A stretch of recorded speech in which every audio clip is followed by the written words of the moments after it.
Yo, what's going on, snipers, and welcome back to our Nashville Predators Throwback 2000 franchise mode here in NHL 24. So, in last episode, we started up the season simulation after we had free agency, and so far, so good with this young team. We are 26-9, 3-4.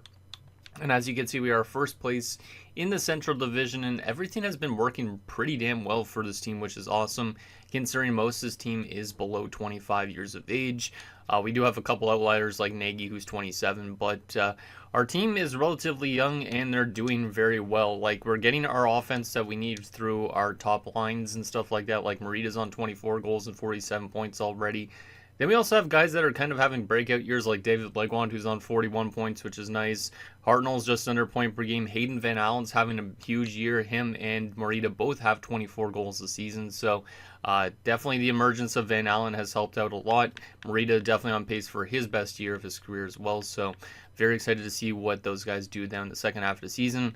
I'm also kind of surprised that Spezza's not putting up as much points as David Legwand, but I think he should have a good second half because obviously Spezza led our team last year with 87 points, so I'm expecting a big second half from Jason Spezza. But in general, we've been getting really good offense, especially from our top six, but then there's a couple outliers also like Mike Comrie, who has been very good as a power play guy, and I believe he's like on a third or fourth line, but he has been fantastic here. We weren't really expecting that much offense from him. As you can see in San Jose and Edmonton, he wasn't really doing that much, but he has been a very good fixture on our power play for this team. So this team is starting to look pretty good. And then on a defensive side of things, despite this defensive core all being very young, you can see the plus minus on the defensive core has been very good. So everybody on this defensive core is 25 or younger. Brooks Orpik is the one that's 25 and he's scratched currently. So everybody that's actually playing is 23 and younger. And they've all been very good defensively with some solid offensive numbers.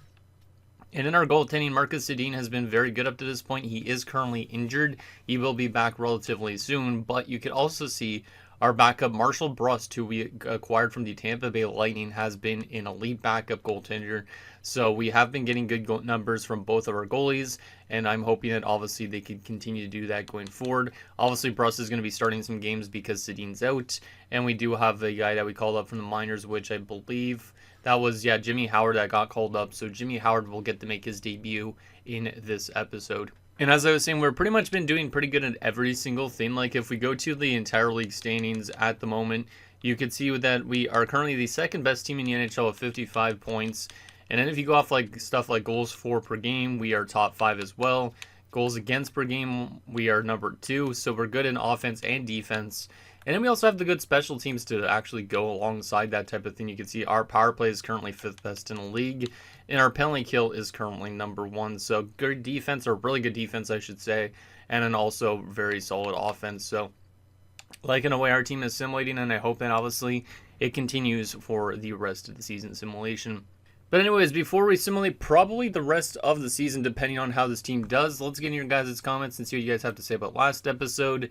And then we will get into simulating a little bit more at least and seeing how our team does in this episode compared to last episode. So the first comment is from Michael Dose, who says, really like the defense formation. Now we build on forwards for lines 2 and 3, and this will be a Stanley Cup winner. And lines 2 and 3 are probably the areas that need the most work. Well, actually, I wouldn't say line 2 maybe, because line 2 has been actually playing pretty good this year.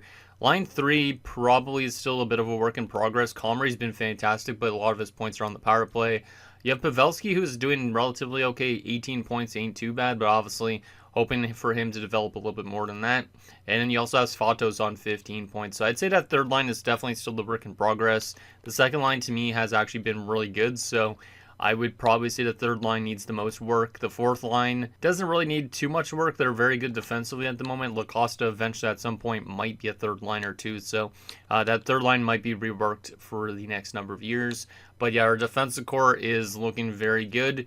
Obviously, though, the only problem is that a lot of these guys are actually guys that will be in the top 4 down the road. So At some point, we might be playing top 4 defenders as a top 6 defender. So at some point, maybe we have to think about trading a guy from this defensive core just so everybody gets their ice time that they deserve. However, if nobody complains too much, it's not really that big of an issue. So we'll come to that point once we actually get to there. And the last and final comment is from Sound Taku. It says, Rob Scuderi signing in Anaheim is funny. Sorry I jinxed Sedin. He's turning into what Rick DiPietro actually was, though at least his injury does not appear to be long-term. The team is looking really good so far. I don't think you need to make any trades, and playoffs should be no problem unless you somehow completely collapse. And yeah, I think we should be a playoff team regardless. Obviously, it depends on how we do with Sedin being out, because obviously Sedin's been a very good goaltender in his career for the most part. Last year was kind of a weird year for him, but he has been pretty injury prone in his first 3 years of his career. So obviously helping he could be a little more healthy, and hopefully his playoff numbers are also better than they were last year once we get to the postseason, because our all-star team will have a little bit of a tough time keeping the puck out of the net. But anyways, so let's continue to simulate and see how we do in this season. We're still in 2006-07, so technically this is the year that the Ducks won the Stanley Cup. How are the Ducks doing out of curiosity? They're currently first place in the Pacific Division, okay? So that's quite realistic.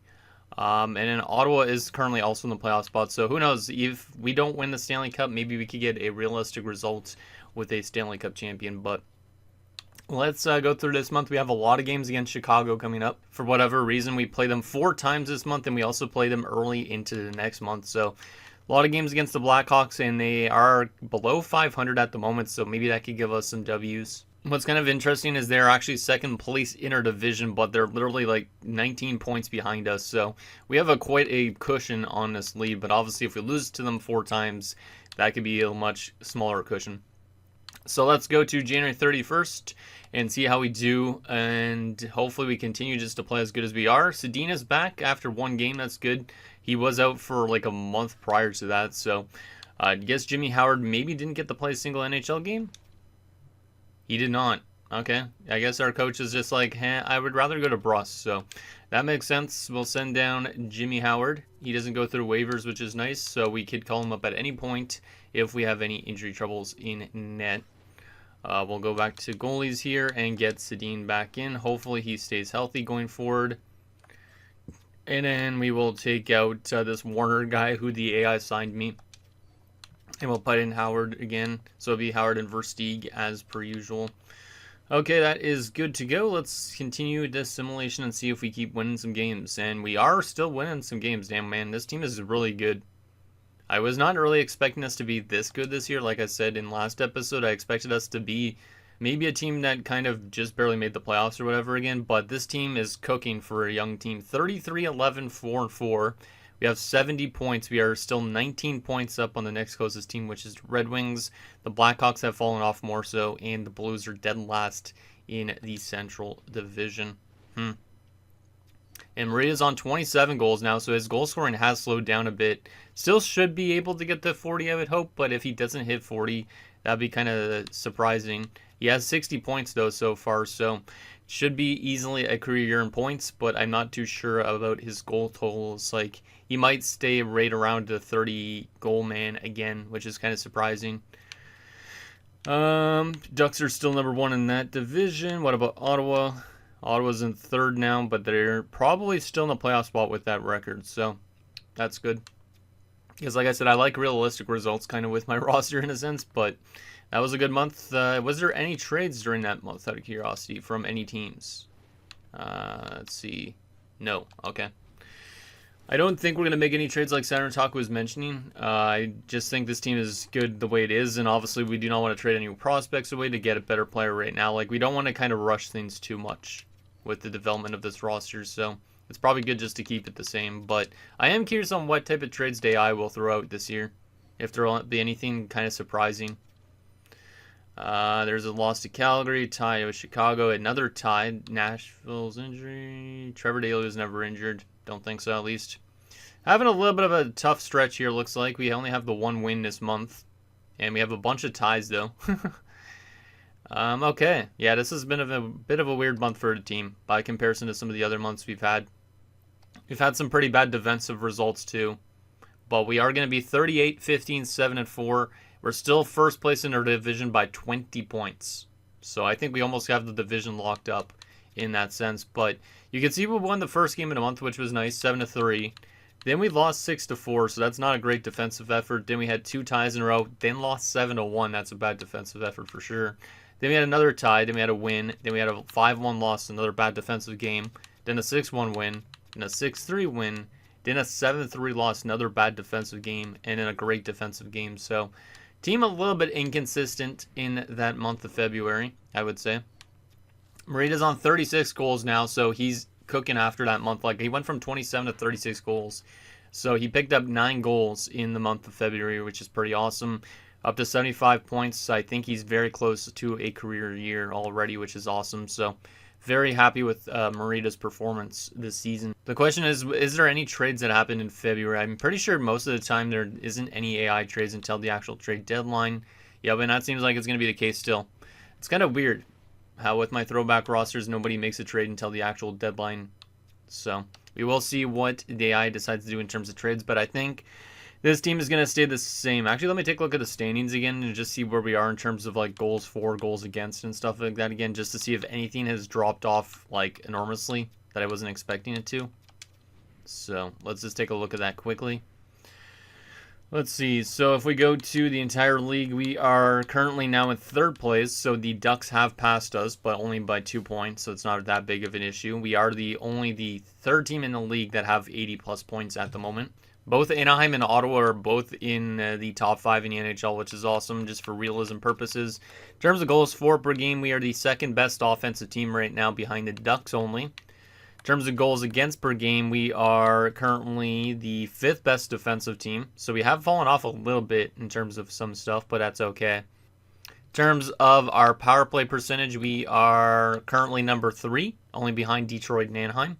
And then in terms of our penalty kill, which was number 1, it has fallen off to number 5. So we have fallen off on a few things a bit because of that month, but that's okay.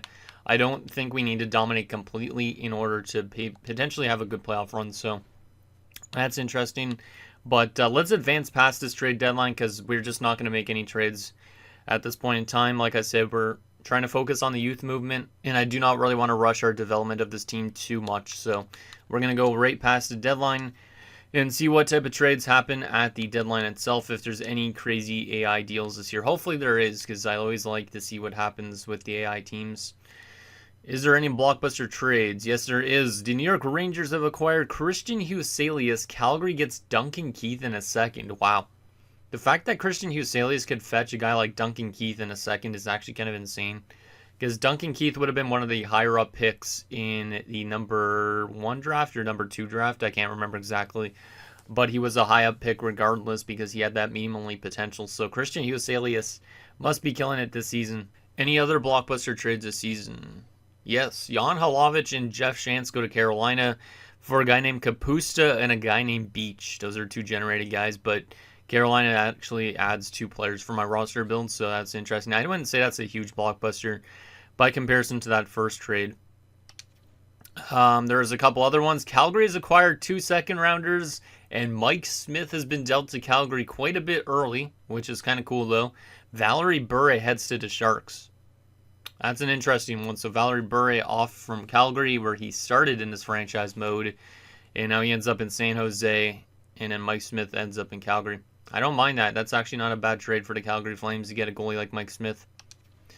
And that is it in terms of blockbusters. We also do lose on the trade deadline 6-3. So this team is falling off a little bit, but it's not a big problem. We don't need to dominate so much that we end up being a first-round exit. So what other trades happened at the deadline here? Arizona gets some guy named Pricing and Rocan, generated guys for Pierre Bondre, who heads to Florida, our former guy, and Patrice Brisebois and Christian Laflamme. So Florida loading up again, going for another cup, of course. Carolina gets Dean McCammon, Martin School, and Sean Hill. So Sean Hill going to Carolina again, which is kind of funny. Dallas gets some guy named Brunstrom and McDonough. Edmonton gets Radim Verbata, 4th, and Keith Carney from Toronto for a 2nd and a prospect. Toronto gets 2 prospects, a defender and a goalie for a 3rd, and Matthias Nordstrom, who heads to the Oilers. So the Oilers and Leafs making 2 trades together, which is kind of neat. Dallas has acquired some guy named Milson, Hal Gill going to Dallas, our former defenseman, and also Eaton, who is a generated guy. So a couple players there. Montreal gets Mike Modano. I didn't even realize that till now. Jeez. So Mike Modano heading the other way, and Brad Bombardier. So Montreal loading up for a playoff run. Ottawa has acquired a third rounder, Craig Anderson. That's actually sick. So goalie prospect Craig Anderson from the Flames, and Oleg Saprykin. Saprykin was actually dealt to Ottawa this season by the Phoenix Coyotes, I think it was.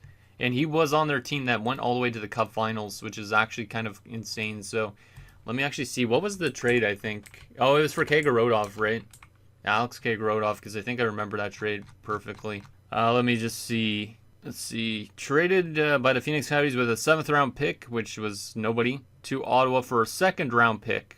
So it wasn't Kagorodov. I guess Kagorodov was... Oh, yeah. Kagorodov was the Mike Comrie deal, I think, if I'm not mistaken, because Mike Comrie was also in addition that the Ottawa Senators actually made this year. I should have traded Mike Comrie there just for fun, but wasn't going to do that with how good he was doing for our team. But anyways, so Ottawa gets 2 players that actually played for them for Esteban Krause in a 3rd. Philadelphia gets Sergei Fedorov, Brad Lukwich, and Wayne Primo. So Wayne Primo might be on the same team as his brother if his brother is still playing. That'd be kind of interesting. Detroit acquires 2 prospects. But Sergei Fedorov being a Flyer is kind of weird. The Islanders get a 3rd, Todd Harvey, and some prospect named Cummins for 2 prospects. Nobody I know. Arizona acquires Sean Horkov. I think it's a generated Sean Horkov, not the actual Sean Horkov. Yeah, because the spelling's different. That's a generated guy named Sean Horkov. And Travis Lau, who's also a generated guy. Edmonton gets Trevor Letowski, Jamie Rivers, and Sebastian Bordelot. Bordelot actually started on our Nashville Predators team, which is kind of neat. Vancouver gets a guy named Caden Pronger and Per Brodin for Jose Theodore in 5th and 2 others. So Jose Theodore off to Tampa Bay. I don't know why Tampa's getting another goalie. Doesn't really make much sense when they traded us Marshall Brust. Toronto actually acquired Radim Verbata the same day they dealt him. They got him a 3rd rounder and Vernon Fiddler from LA for a 2nd and a 4th. Calgary gets 2 seconds and Mike Smith from San Jose for Valerie Bure. We saw that one already. What else we got here? Washington getting 2 prospects for a 3rd, a 5th, and Francis Bouillon. All right. He gets to Pittsburgh. Carolina getting Halavich. We saw that. Pittsburgh getting Adam Deadmarsh, a 3rd and a 5th, for a 3rd rounder and Ron Hainsey, who heads to the Devils. Anaheim gets Andy Green and Mike Greer from the LA Kings for some guy named Donald Ronning in a 4th. There's the Hugh Salius deal, and that's it. That is it for the trade deadline. Some interesting deals. I do like that Craig Anderson and Oleg Saprykin are now on the Ottawa Senators team. I don't think Craig Anderson's in the NHL yet, but I got to take a look at that just for fun. Just being a Sens fan. Actually, he is. He's already a backup goaltender. So, yeah, Craig Anderson has joined the Ottawa Senators. That's pretty cool. So he will be the backup to Nabokov. And then the other addition of Oleg Saprykin. Does he actually fit their roster? Yeah, he does. As a depth forward, which is pretty much what he actually was in real life. So that's kind of a cool addition. Love to see it. All right. So now that we have seen that, I guess we'll continue to assimilate and see how our team does the rest of the season. We should be playoff bound, but obviously we got to be playing a little bit smarter here in the last little bit because we have been having some really bad defensive efforts in the last few games, or last month or so. So we definitely got to clean it up a bit in the defensive end. So let's go to the 22nd, see where we are at that point. Nice little win there, loss there, win there again. Okay, now we're having some good defensive efforts. Of course, after I was mentioning all about that. Keith Carney's on waivers.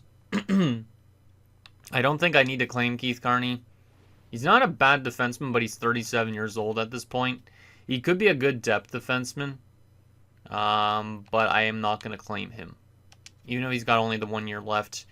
Oh no, Legwand has fractured his left elbow. He will be out till the 15th of April, so that's going to be the start of the playoffs, I think.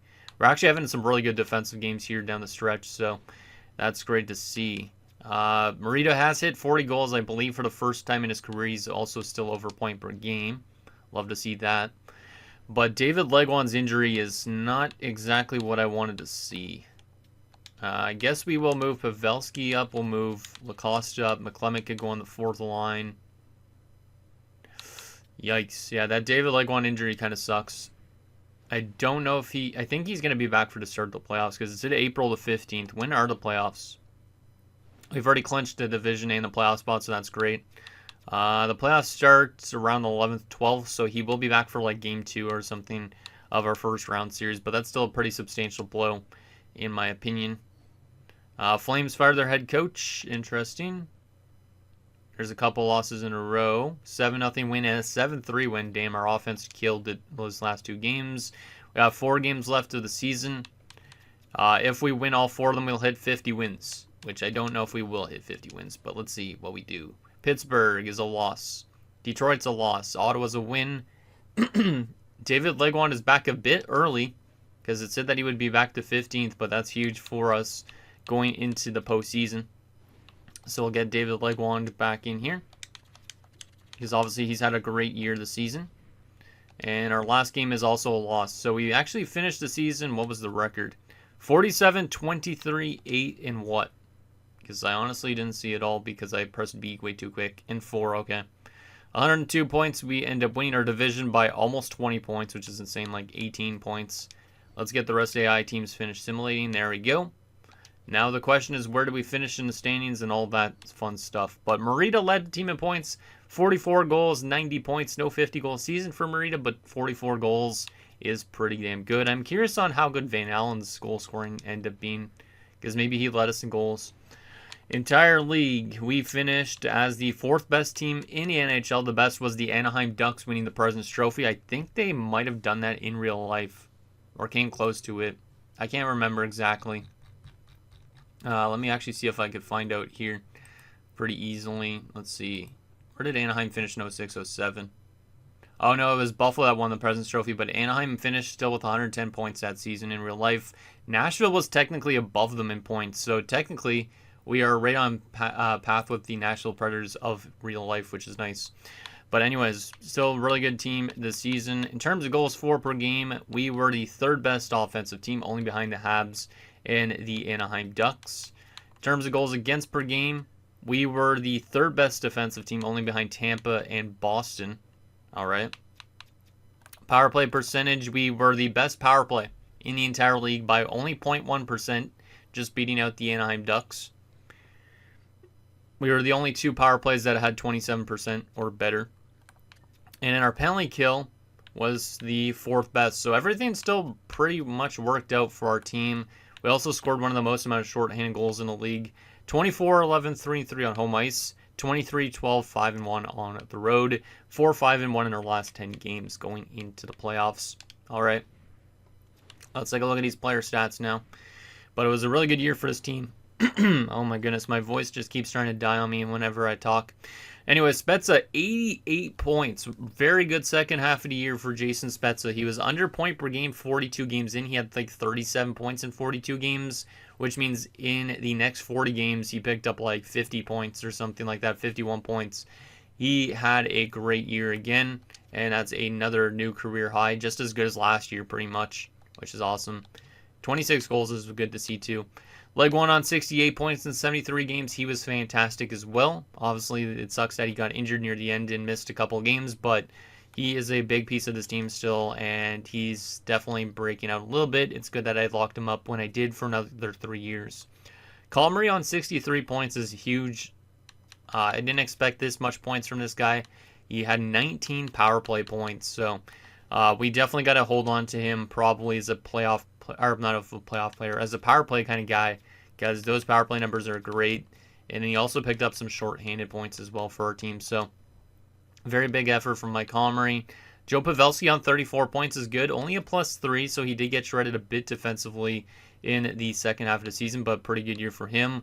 Walker LaCosta, 33 points in his rookie season, which is almost as good as Pavelski already in a +19. Maybe at some point we'll have to play these two together on the same line. Like maybe we have LaCosta down the middle, Pavelski on the wing. And then McClement only played 9 games when Legwand was injured, but had 5 points. So Jim McClement getting useful as a depth forward. Love to see it. 11 takeaways in that span too. So Jim McClement actually is a useful player as a depth option. 3 goals on 12 shots. Nice. terms of our left wingers, what do we got here? Morita on 90 points, 44 goals, as we said. That's a career year for Steven Morita, his first 40-goal season. Doesn't break 100 points yet, but he's still on the upwards trajectory. He's only 21 years old, so he's definitely going to only get better from here on out. 3 short-handed points as well for him this season, which is nice. Hopefully he has a good playoffs ahead because his playoff numbers have been where he's been struggling the most so far. So hoping for a good postseason from him at this point. He is also getting paid for 7 more years. So next up, we got Scott Hartnell on 85 points. He's been great too. Another great year from Hartnell. 30 goals too, again, for the second consecutive season. And that was his best year of his career. So looks like we're getting that offense that we needed from our top 6, which is great. Nagy on 68 points. Great numbers as well. Rene Bourque on 29 points. Ain't too bad. Plus 15 is really good for a fourth line guy. That's exactly what I kind of wanted to bring in from him. And Thomas Kopecky was also good. 27 points and a plus 13. So that fourth line did actually relatively well. Right wing side of things, Hayden Van Allen hit 48 goals. So Hayden Van Allen has outperformed Steven Morita now, which is actually kind of insane. The two guys could play on the same line potentially down the road, but Hayden Van Allen has broken out completely, scoring 48 goals in only his 3rd season. Nearly led us with a 50-goal season too. So yeah, Hayden Van Allen, he was on the second power play I think as well with Mike Comrie, so that's maybe why Mike Comrie's stats were a little bit inflated, but Hayden Van Allen's looking really good. And he's going to get paid some big money for 8 years at least. Svatos on 30 points, not bad, but a minus 10. I don't know how he was a minus 10 on this roster. Because you look at the plus minus, he's the only minus player on our team. And he was minus 10. Maybe it's because he has no power play, no PK time, that he's only playing 5-on-5. But still to be a minus 10 somehow is quite amazing. Because literally everybody else is really good in the plus minus department. Then in terms of our defensive core, let's see this. Weber on 35 points, plus 47. So very good rookie year for Shea Weber boy. Ryan Suter on 27 points in 75 games. That's pretty good. Plus 13. Corazzini hit 25 points. Scored 2 goals in that second half because he didn't have any in the first half. And a minus 1. Solid year from Corazzini. Not as good as his rookie season, but he is picking up short-handed points, which is good. Yeah, still a solid year for him. Obviously, it's a work in progress with Corazzini, but I still like Corazzini a lot. Trevor Daley was fantastic, 20 points plus 48. Him and Shea Weber seemed to work really well together. Antoine Jacques hit 19 points in his first season, plus 10. Seabrook 17 points, plus 21. And Orpik only played the 7 games, but we only had 2 minus players on our team. And one was a minus 1, one was a minus 10. I don't get how the minus 10 happened, but I'm not going to question it from Eric Svatos. And then our goaltenders, how good were they? Really good. Really good. Sedin, 34, 20, and 3 with 5 shutouts, a 913 save percentage, and a 2.73 goals against. He had 2 assists as well this season.